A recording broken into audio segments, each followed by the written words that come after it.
John Rambo is a former elite soldier, a veteran of the U.S. Army Special Forces Unit, and a Medal of Honor recipient for his service in the Vietnam War. During his time in combat, he was captured and brutally tortured in a prison camp. Years after leaving the military, Rambo drifts across America. He's not looking for trouble, only peace, but a run-in with harsh injustice in his own country forces him to relive the horrors of war. Can't you see this guy's crazy? Can't you see I don't give a shit? It's 1980 in the United States. A lone traveler with a distant look and a faint smile arrives at a quiet lakeside settlement. He walks up to a modest home near the shore and asks two women if they know the man he served with in Vietnam. The women turn out to be his buddy's mother and sister. John shows them a worn note with their address and an old photo of their son beside him in uniform. The mother's face hardens as she explains. Her son died last year of cancer. Brought it back from Nam.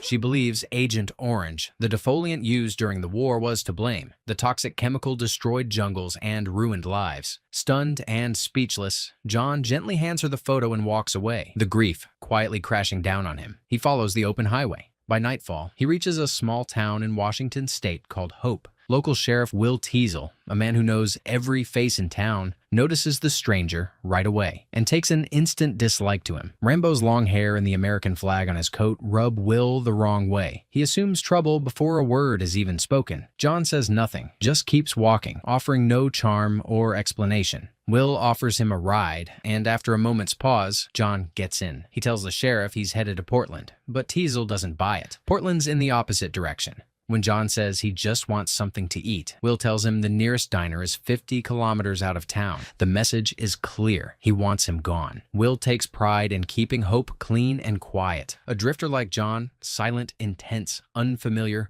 feels like a threat. To Will, trouble is better stopped before it starts. So at the edge of town, he drops Rambo off and warns him not to come back. John says nothing, calm on the outside. His military discipline holds back whatever's stirring inside. As a light rain begins to fall, he turns around and walks straight back into town. He doesn't even wait for the sheriff's car to disappear. He knows how unfairly he was treated, and he's not about to let it go unchallenged. Will sees him and cuts him off again. This time, John doesn't even acknowledge him. When the sheriff grabs his arm, John shakes it off with sharp precision. That's enough for Will. He pulls his gun and makes the arrest. A combat knife is found on John's belt. Why would you be carrying a knife like this? Hunting. He says it's for hunting, but Will ignores the explanation and hauls him to the station. At the jail, things get worse. Will books him for vagrancy, resisting arrest and carrying a concealed weapon. The other officers mock him, but Will focuses on his own sense of order. He smells the dirt on Rambo and says the drifter needs a wash. John grows more guarded. Everyone here feels like an enemy. He scans the room, noting every detail, from the weapons locker to the barred windows that trigger memories of the prison camp where he was tortured years ago. It's unbearable to feel like a prisoner again, this time in his own country. He shuts down, refuses to speak, and resists being searched. Deputy Galt yanks the dog tags from his neck and reads the name, John Rambo. Even knowing he's a soldier earns him no respect. When they try to fingerprint him, he fights back. Teasle walks in and threatens him with A 90-day incarceration plus a $250 fine. He sets the court date for 10 a.m. and tells the officers to clean up the prisoner. Later, as John is forced to undress, they finally see the deep, brutal scars covering his body. One young officer, Mitch, starts to question who this man really is. He wants the sheriff to be told, but Galt is beyond patience. He spins Rambo around and smacks him hard with a baton. Then comes the final humiliation. They hose him down with high-pressure water, Galt doing it with a smile, like it's a game. When they try to shave him with a straight razor, the trauma overwhelms him. Flashbacks to Vietnam flood his mind. His breathing turns sharp and heavy until he snaps. In a blur of motion, John takes out Galt and two more officers. His training takes over, swift and ruthless. He escapes the station, grabs his knife on the way out, and bursts into the street. Outside, he knocks a man off his motorcycle and rides off into the rain. Galt rushes out with a rifle, ready to shoot, but Teasle stops him. The street's too crowded. There are too many people, and Rambo is already gone. Rambo hits the gas, tearing down the road with the sheriff close behind. But as the chase veers off the pavement and into rough terrain, John begins to gain the upper hand. Teasle radios for backup, but loses control of his car on a steep hill and crashes, flipping violently down the slope. Rambo's bike can't handle the drop either. He abandons it and takes off on foot, disappearing into the mountains.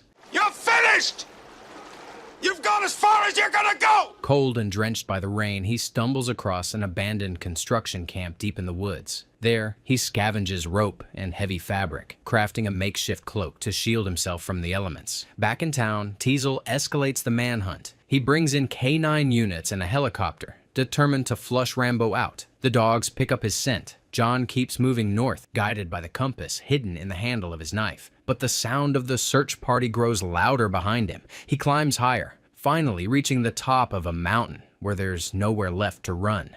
As he begins scaling down a sheer cliff above a roaring river, a helicopter suddenly appears overhead. Galt is inside, armed and ignoring orders to take Rambo alive. He shouts at the pilot to hold the chopper steady, threatening to shoot if he doesn't. I swear to God, I'll kill you. Bullets rip into the cliffside as John clings to the rock face, knowing his luck won't last. With no other choice, he leaps. On the way down, he grabs hold of tree branches to break the fall. It saves his life, but he lands hard, tearing open his right arm. Above, Galt keeps searching, but can't see through the trees. Then, from the shadows, Rambo hurls a rock at the helicopter's windshield. The pilot jerks in panic, and Galt is thrown from the open door, crashing to his death on the rocks below. Rambo checks the body, no pulse. He takes the rifle and slips into the forest, following the riverbank. When Teasle finally finds Galt's corpse, there's no word from the helicopter crew. Just silence. Using the tools in his knife, Rambo stitches up his shoulder. Then he moves toward the search team, hands raised. But Teasle, standing on a ledge, tells him to freeze. He won't listen. With rifles aimed straight at him, John backs away, tense and cautious. Then Teasle opens fire. The others follow. Rambo dives behind the rocks and vanishes into the trees. Teasle tries calling in a helicopter to recover Galt's body.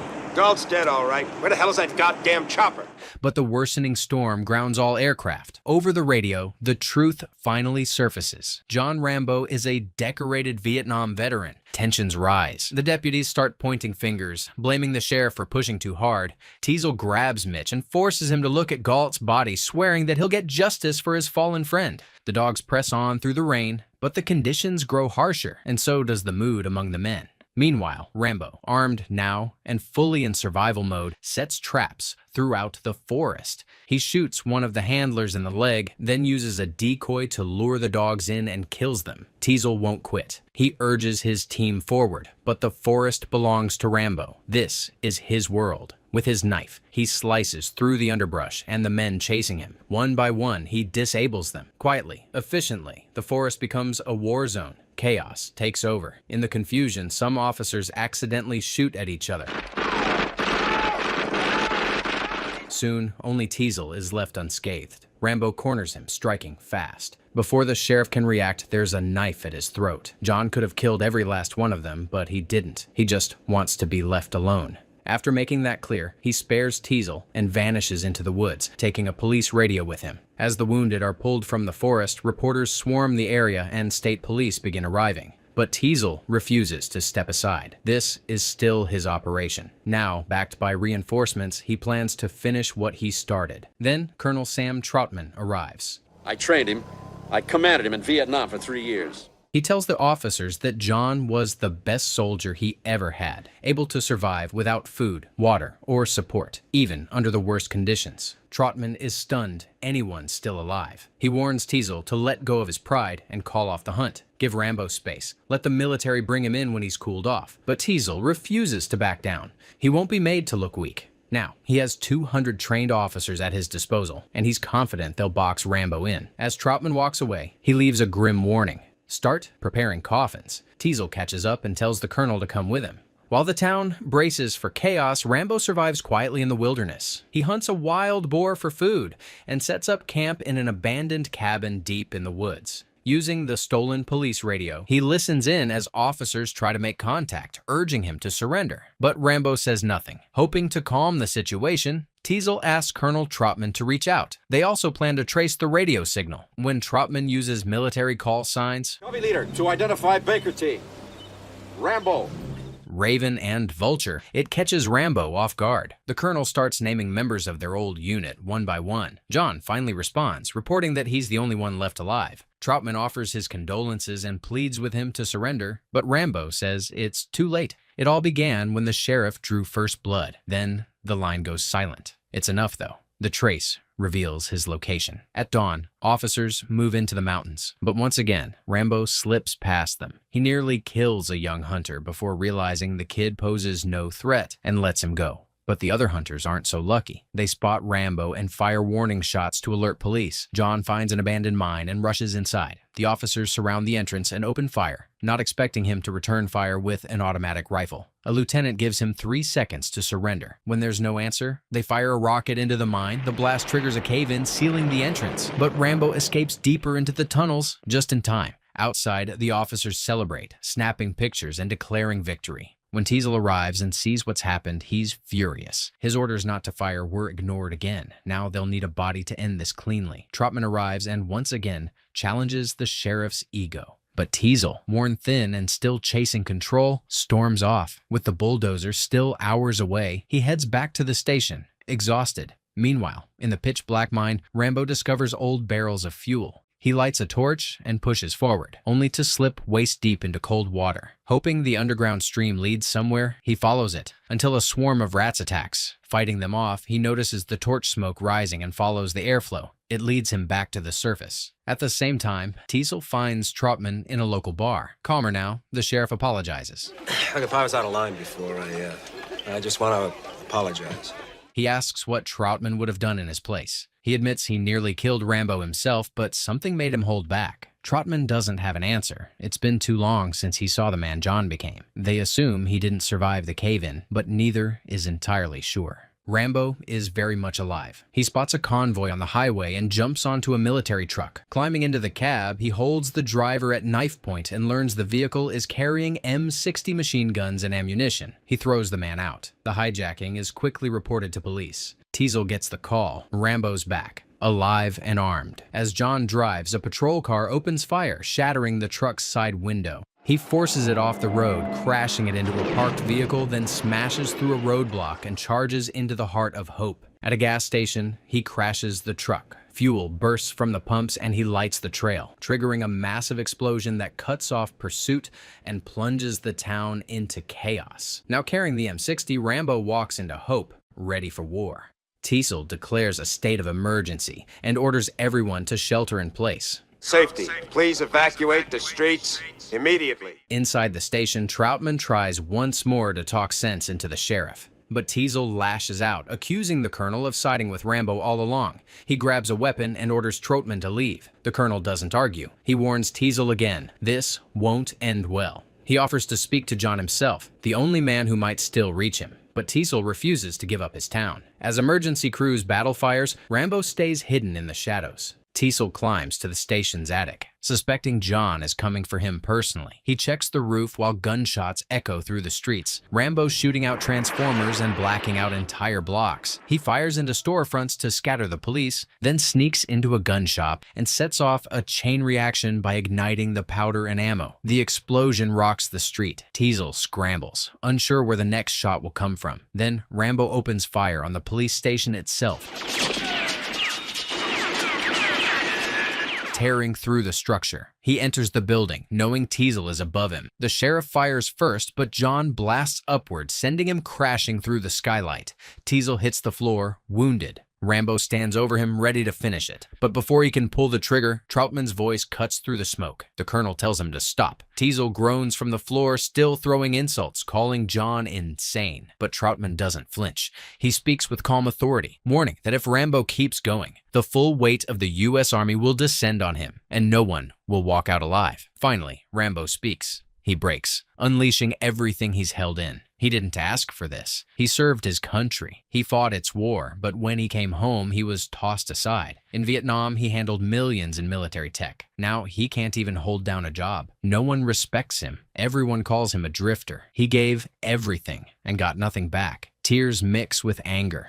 And nobody would help. No one helped me say, please, I want to go home. I want to go home. He keeps calling my name. His voice cracks as he remembers his friends, all gone. He tells Trotman how one of them exploded on a landmine right in front of him. That image never left. Civilian life never offered healing. He can't sleep, can't talk to anyone. So he talks to the ghosts of the men he lost. And every year, The pain only gets worse. Trotman steps forward and pulls John into a quiet embrace. It's not just a gesture. It's the only safety Rambo has felt in years. For a moment, the weight lifts. With the colonel by his side, he lowers his weapon and surrenders. The war outside ends, and so does the one raging inside him. This iconic action film is based on the best-selling novel by David Morrell. But behind the scenes, the story almost met a very different fate. The original cut was such a disappointment to Sylvester Stallone, who starred as Rambo, that he tried to buy the rights just to destroy every copy.